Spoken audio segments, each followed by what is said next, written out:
Josh's Cadillac rolled into the O'Connor driveway, and Carter was already ready to slash his tires. I grabbed the water gun instead. Then Eliza stepped out, soaked, furious. Her date ruined, and suddenly the last person I wanted angry with me was staring right at me.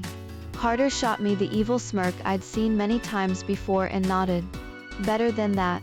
Come on, I'll show you. I followed him through the hallways of his house until we reached an old, crickety set of stairs leading to his attic.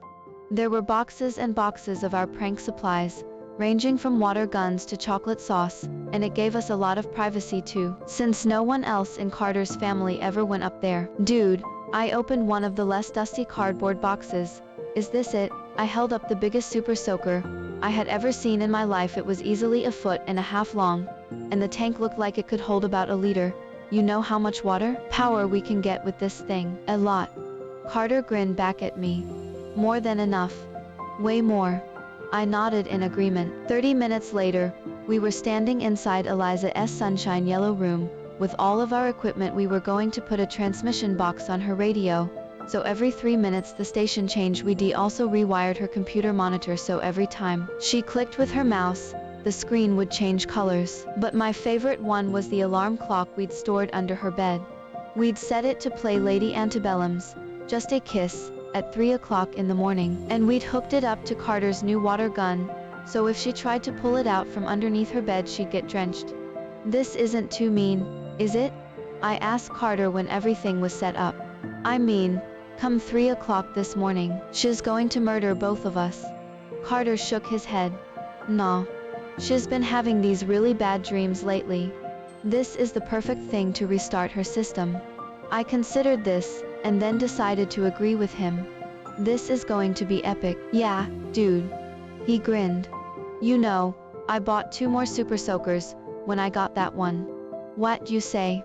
Wanna break them out of their packages and let them taste the fresh air of my backyard? Definitely.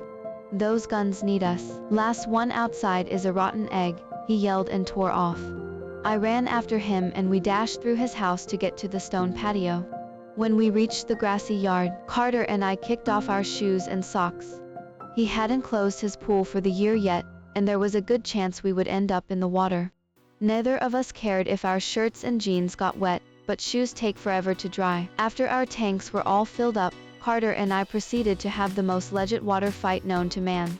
We were climbing the trees in his backyard, hiding in super secret hiding places, and surprise bombing the heck out of each other. It was great. We continued splashing each other until long after the sun went down, and we were still going at it when Josh's brand new Cadillac pulled into the O'Connor's driveway. Carter stopped as soon as we saw it, and we both stared it down. If she's not out in the next 3 seconds, I'm going to go over there and slash his tires, Carter announced, slipping into the role of overprotective brother. Relax, I said to him. Do you realize how uncle that would be? I got this one, bro. Follow me. As stealthily as we could possibly be, Carter and I walked over to Josh's car. Everything was so dark that I could barely see what I was doing, but I soon heard a goodbye, the closing of a door, and then I made out the figure of the car slowly moving away from me. Go. I shouted, and together we opened fire on the back of it, using all of the water left in our guns. Josh stepped on the accelerator and was out of the driveway faster than I could call after him. Shit just got real. Daily. What are you doing? A shadow that looked an awful lot like Eliza stormed over to us. Both of you. What the hell do you think you're doing? It was hard to see her, but I could tell she was angry. You got my dress soaked, she yelled at us. And now it's ruined. Just like my evening, thanks to you two. We're sorry, I started to say, because I knew Carter would be at a loss for words.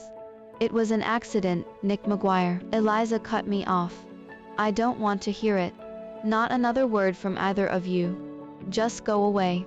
She was so mad that she reached down and scooped up 2 fistfuls of dirt and threw them at us. She had great aim. I looked at Carter and he put his water gun on the pavement in front of us. I did the same, and then followed him into his house. I felt terrible. Eliza was the last person I wanted angry with me, and as much as I'd wanted her to have had a horrible date with Josh, I didn't want it to be because of me. Whoops, I said to Carter as we trudged up to his room. He nodded in agreement. Sometimes our ideas just get a little out of hand. I stripped off my wet clothing and put them in a pile by the door. I hadn't realized how cold I'd been until the air hit my bare chest. I took one of the hand towels off the bed and wrapped it around my waist while I dug around for some sweatpants in my suitcase. While I was doing that, I heard a soft knock on the door. "Nick," Eliza called through it. I quickly pulled on my East-high soccer pants and then answered with a, "Yeah. Come on in." She gently pushed open the door and slipped inside my room. I noticed that she'd changed into a pair of black yoga pants and a gray t-shirt, but her hair was still really wet. My stomach sank even lower. "Whoa," she said when she noticed my lack of shirt.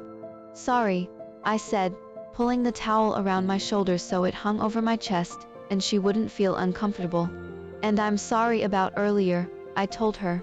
"I guess I just didn't think it through." "It's okay," Eliza answered, coming closer to me. "Carter told me it was his idea, but either way it doesn't really matter. Josh deserved to have that happen to him. I was just mad about my dress, and apparently it can get wet, so it's not a big deal." She stood right in front of me and started to brush some of the dirt off of my face. "Sorry about throwing all that dirt at you." I noticed that she'd taken a lot of her makeup off. I'd forgotten how good she looked without it. "It's fine." I smirked and put my hand over hers. "This is making up for it pretty well." Eliza rolled her eyes. "Good. I'm glad I could do that for you." She ran her fingers through her long, wet hair. "By the way, you owe me for the dress." "No." She shot me that teasing smile of hers. "My dress didn't actually get that wet. But I found the present you left me under my bed. You really haven't changed, have you?" "Which one?" I grinned back at her. "And nope. Can't say that I have." Eliza turned to leave the room so I could finish getting dressed. "Good. I was worried about that. I'm glad to know you're just as fun as you were before." "More so," I replied. "Thanks for the compliment. And speaking of fun, wanna tell me why you said Daly's car deserved to be attacked?" She shrugged and bit her already pink lip, holding back part of her smile. "Maybe when you're wearing a shirt. Maybe." Eliza flipped her long, blonde hair one more time before she walked through the door, leaving me standing in her room with a wide, stupid grin on my face. She was also just as fun as she'd ever been. It was good to have her back.